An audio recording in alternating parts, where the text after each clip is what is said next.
Okay, welcome to the Hockey News Anaheim Ducks show.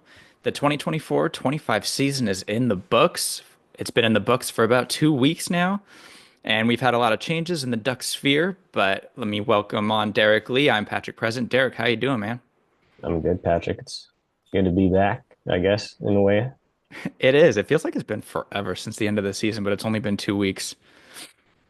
Yeah, it was really interesting. I think it was interesting just because of like the way that the season ended. They didn't have their last game wasn't at home, and just kind of the weird situation where they had a back to back, and then everything that happened afterwards. So, and then also just because we were in at the exit interviews in person, so True. it feels like a really long time since we've talked about anything Ducks related.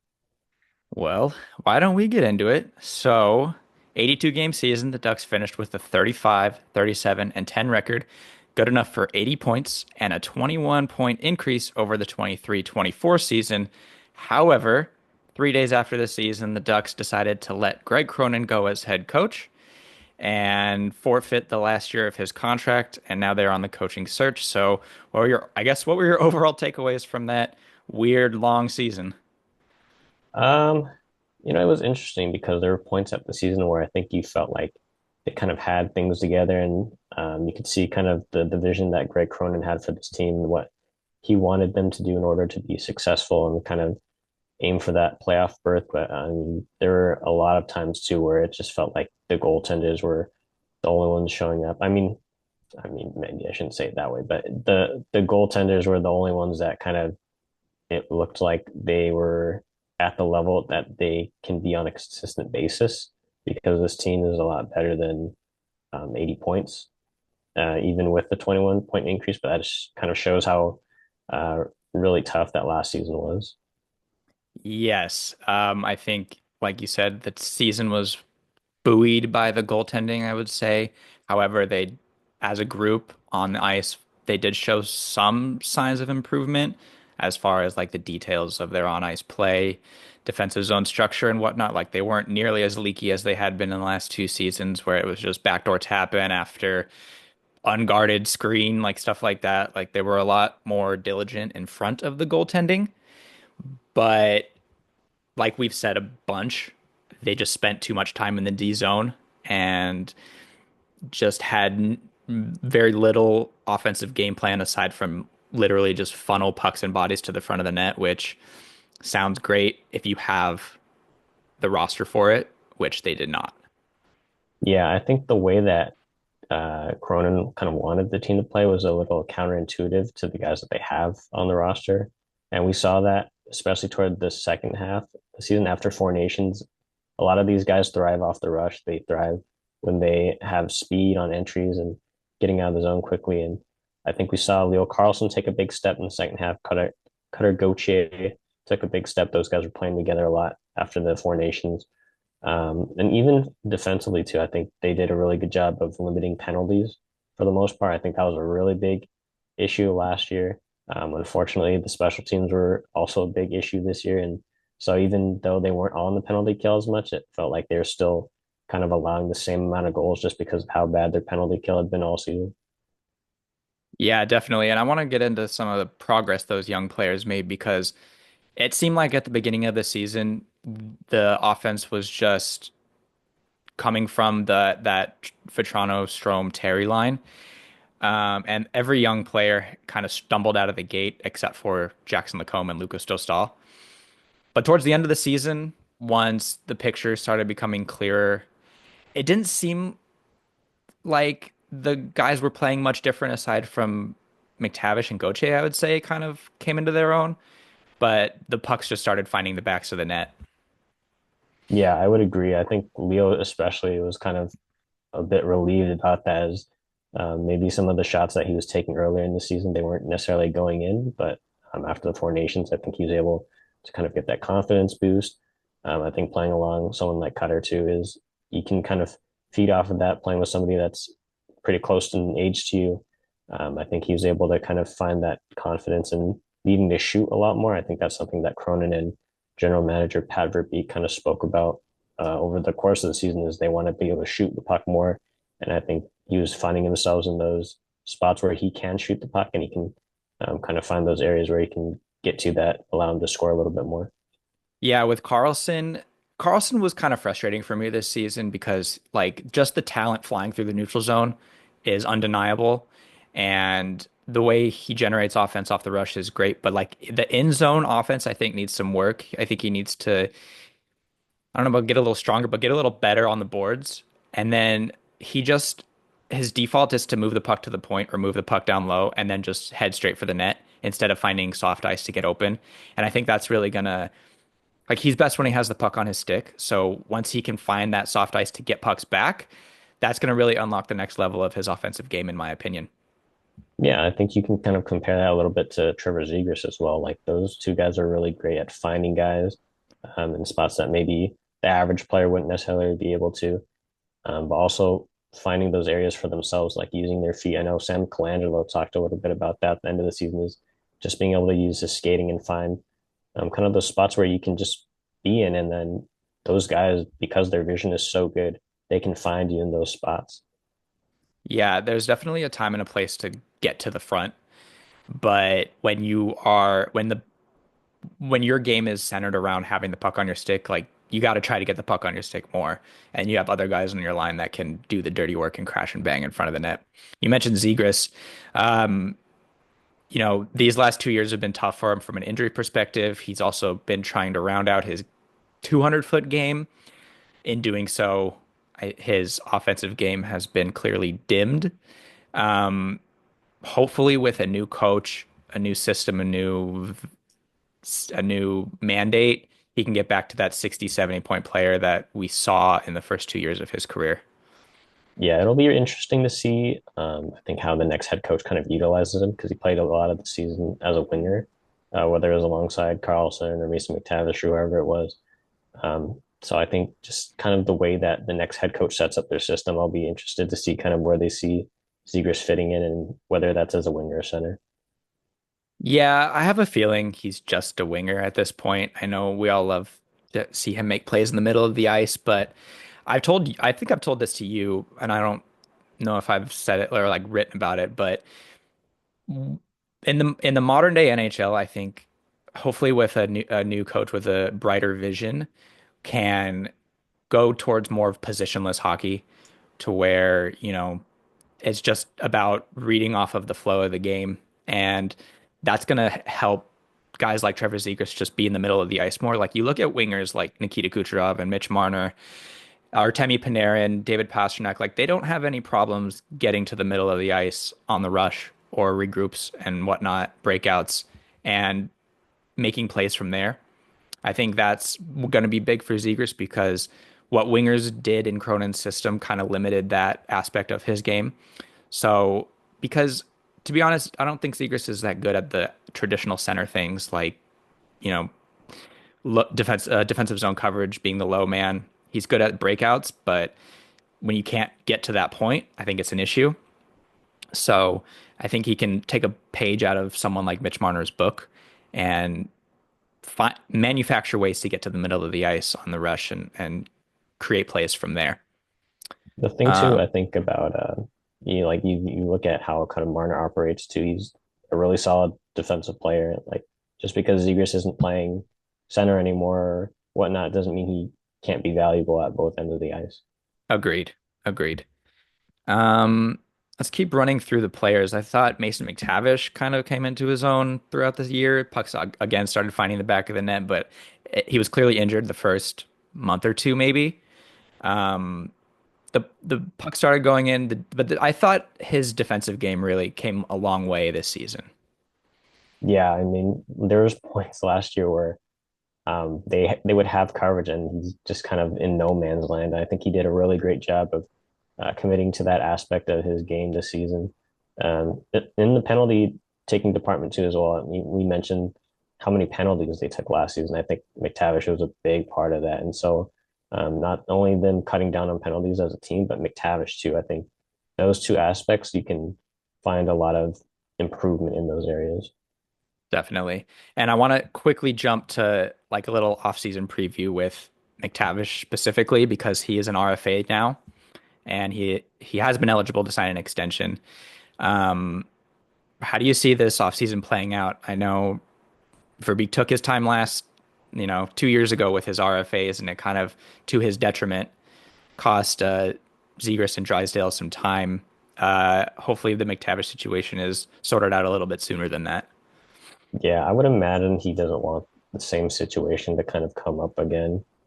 When it comes to McTavish and Dostal, I think they're a little bit different compared to Zegras and Drysdale, just because, well, for one, Dostal is a goaltender. Hmm. So, and also just the age profile, he's a little bit older than Zegras and Drysdale were when they became RFAs. I think that's just because of like the way that their deals were set up as well. So I think Dostal is going to get a long-term deal, just based off of like what Logan Thompson and Mackenzie Blackwood got earlier in the season. And then for McTavish, it's really tough to tell because you see the potential. You see he can be kind of that point producer, maybe similar to what Zegras was when he first came in the league. I mean, McTavish has gotten to 40 plus points all 3 seasons that he's been full time NHL. And I think you would kind of expect him to be in that 2C role next season behind Leo Carlson.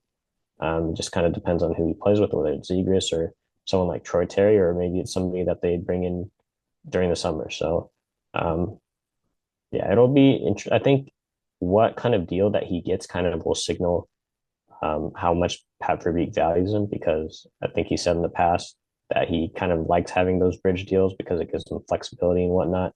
So it'll be interesting to see kind of where they operate from there. Yeah, it either can bear out to a smart decision or a poor decision, depending on how that player performs throughout the length of the bridge deal.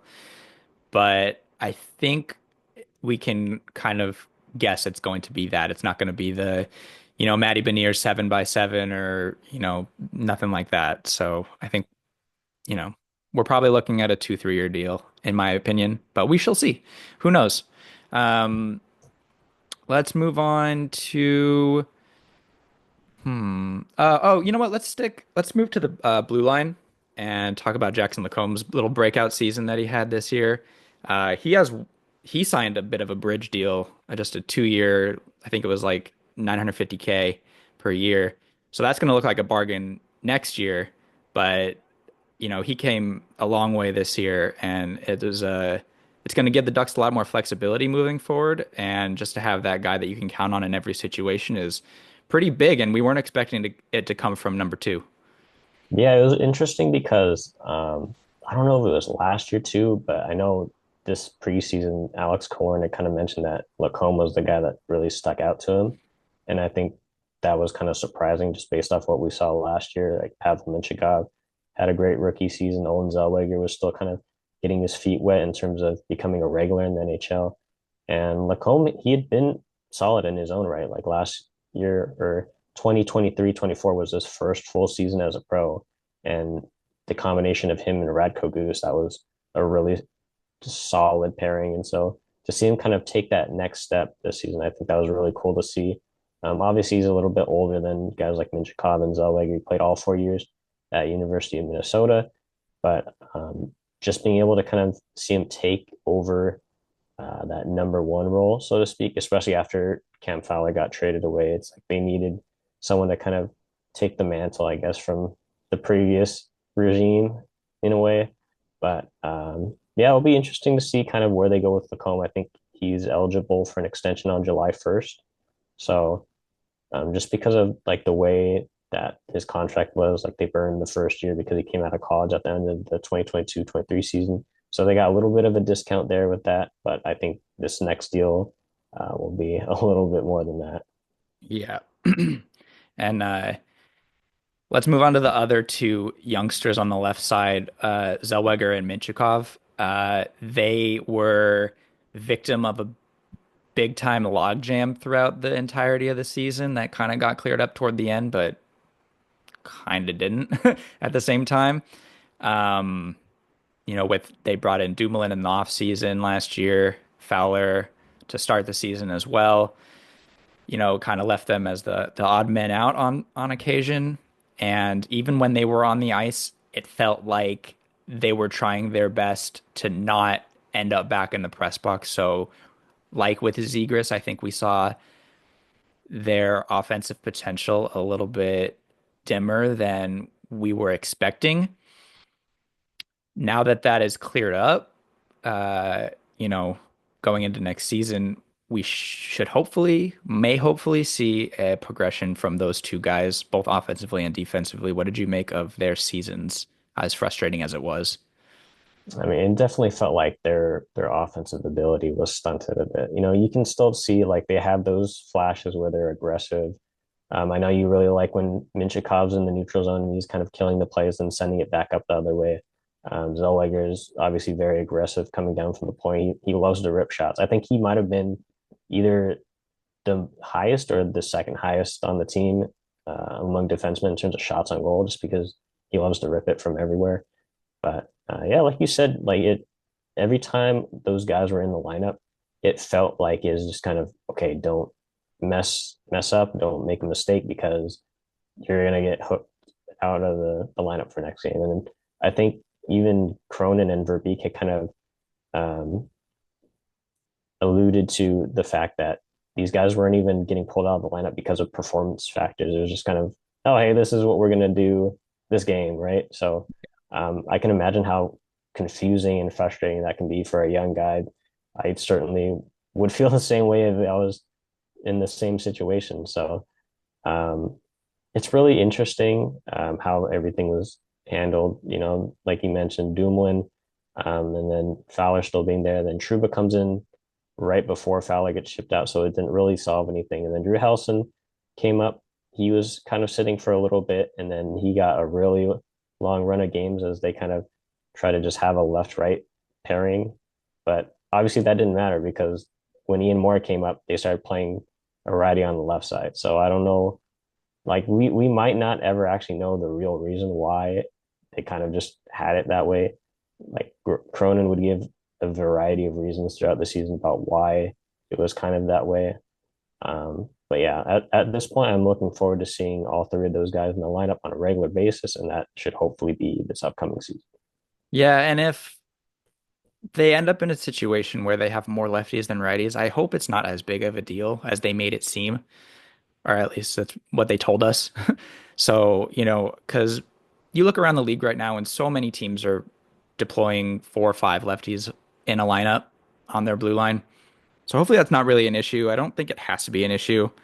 Um, and then as far as like, it's funny you mentioned how much Zellweger shot because I think his last year in the CHL, he was second in shots on goal in the WHL behind only Connor Bedard, which is so you'd think that guy would stay like be a staple in the lineup and be one relied upon.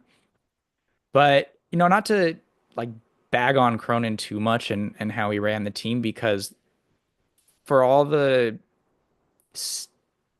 for as much as their offensive games were limited, they did make progress defensively. So now that those kind of foundations are there and they're 200-foot games, that hopefully it'll unlock something offensively when they get the reins pulled off and they get a little bit more freedom to run. So we shall see how that goes, but so far it's looking like that's just going to be their left side next year.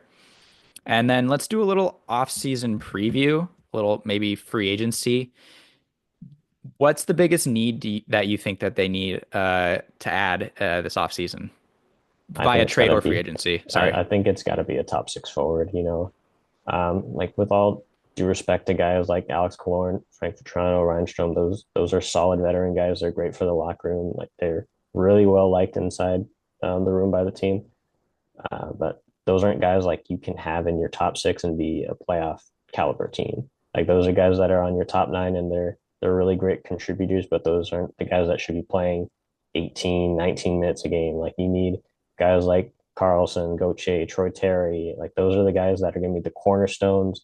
White, I guess Terry is the cornerstone of your Mm. team right now because he has the long term deal. But those are the guys that are you're supposed to be building the team around.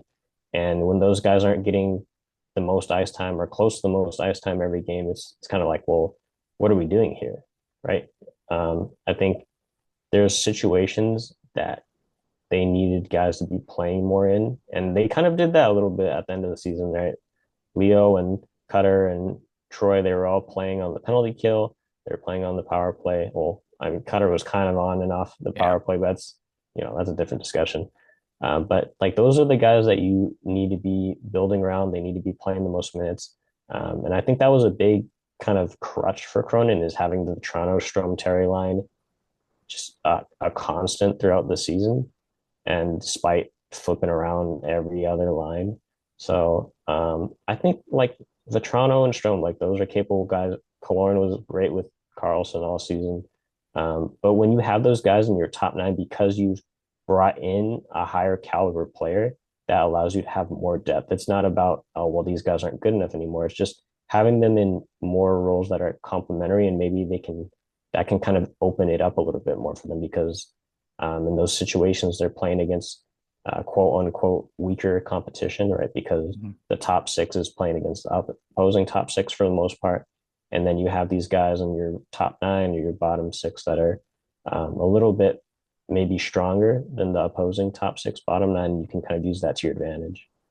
I think that's the key, right? Is you want a top nine that you can just roll. And I forget who said it during the playoffs, but like you want three lines that your opponent has to match up against that you don't have to match up against opponents, if that makes sense. Like you don't need a checking line if all three lines can score. And a top six, top line type of forward, I think, like you said, is the biggest need this offseason. Verbeek said so himself. More goal scoring, right? Obviously, you look around the league, and the top of every list is Mitch Marner, Nikolai Ehlers. Just below that, you got Matt Duchene, John Tavares. I like Mikael Granlund personally, Sam Bennett.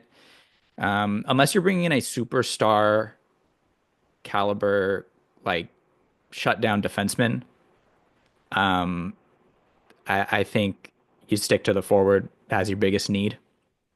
And like you said, it would just position everyone more appropriately within the structure of the depth chart, right?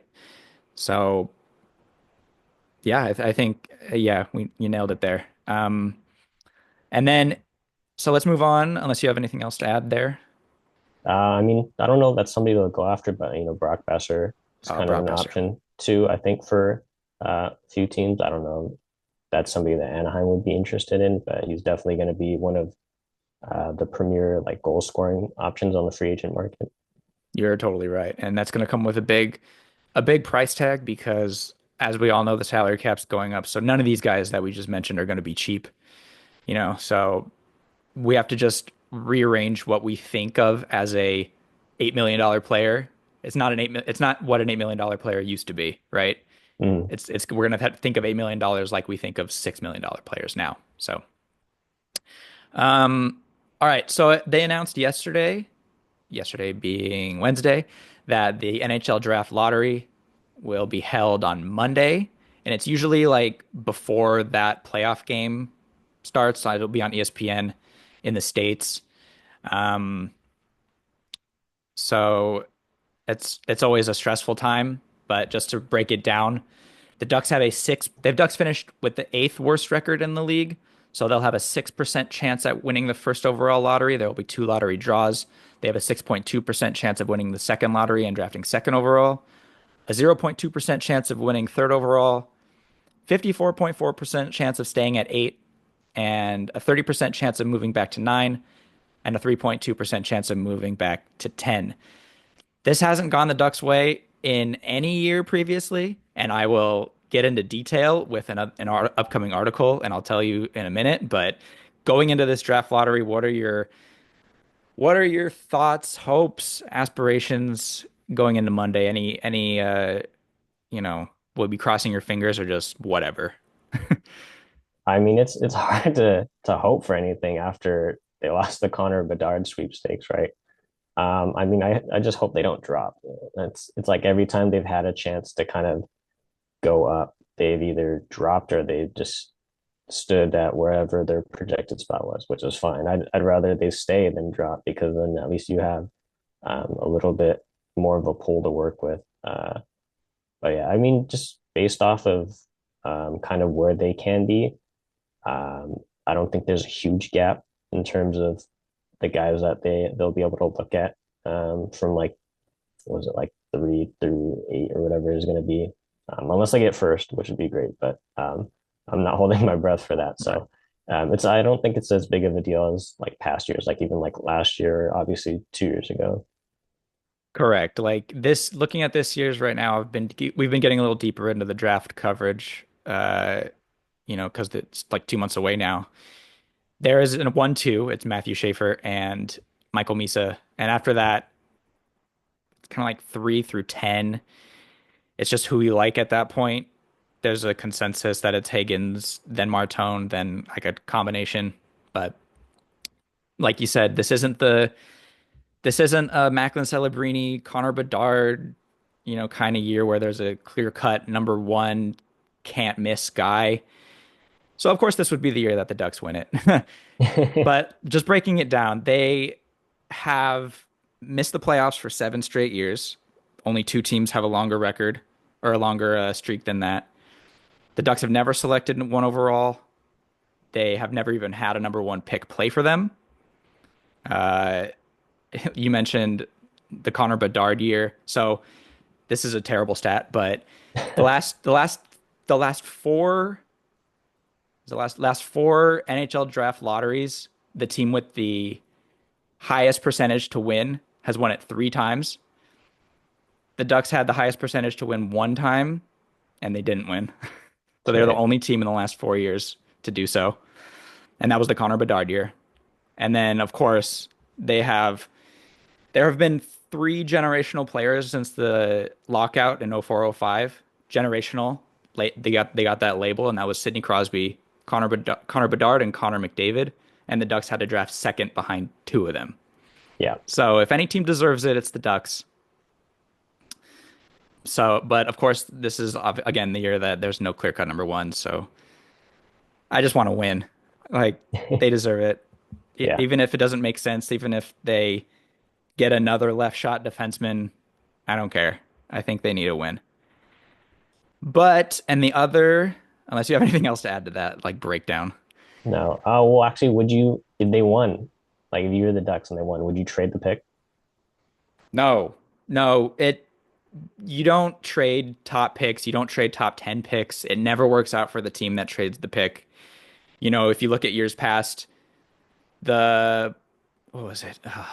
The Sens traded 7 overall. The Sharks traded 3 overall, and that was Tim Stutzla. The was it the Sens who traded for Matt Duchene, and that was the 4th overall pick that ended up being Bowen Byram. Like it just doesn't work out for the team that trades that pick away. So no, I would not trade the pick. You take Yeah. it's the old thing, but you take best player available, even if that best player available is a position of surplus, like center or left shot D, like Schaefer and Misa are. You just do it, and I Mhm. I would take Schaefer right now. Yeah. I think it just gives you like it gives you flexibility to make moves down the line too. Exactly.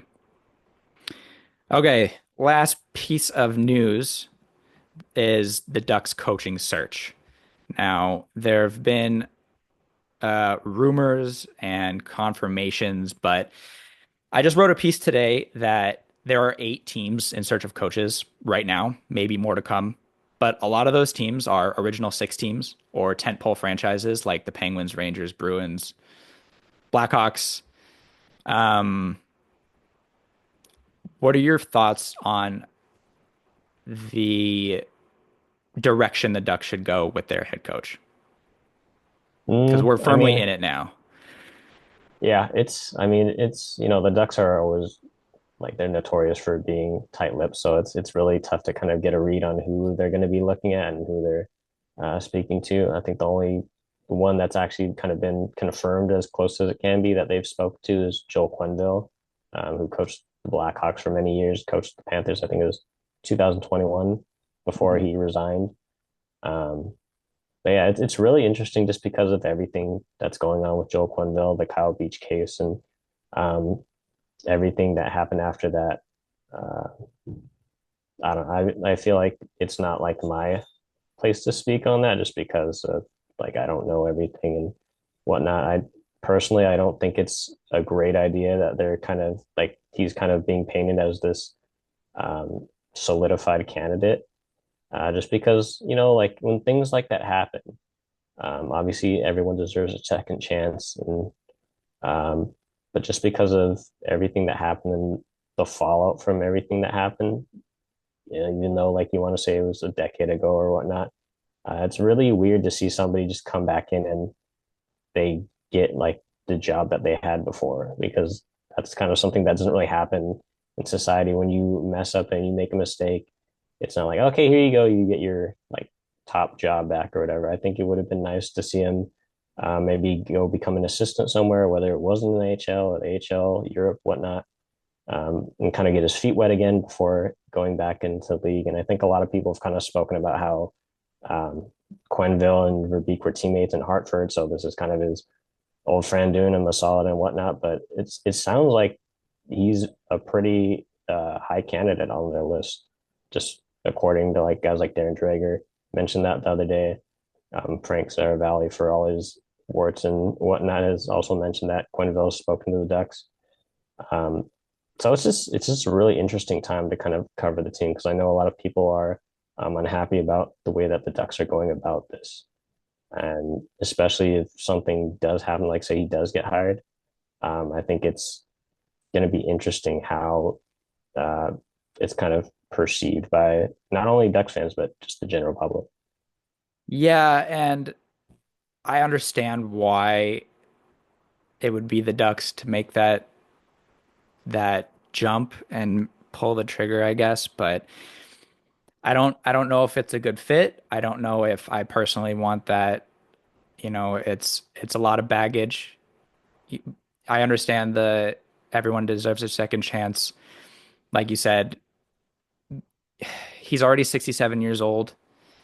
Um, I don't know the game was different 4 years ago. So I don't know, but it's interesting. He's the only name that's leaked from the Ducks, so it clearly came from him and his camp. And we've heard since like several of his friends have, gone to bat for him and said that he deserves this second chance, and I understand that as well. But I, you know, I don't want it. If it's going to be someone, it's going to be someone. I think at some point. I don't know if this is the fit.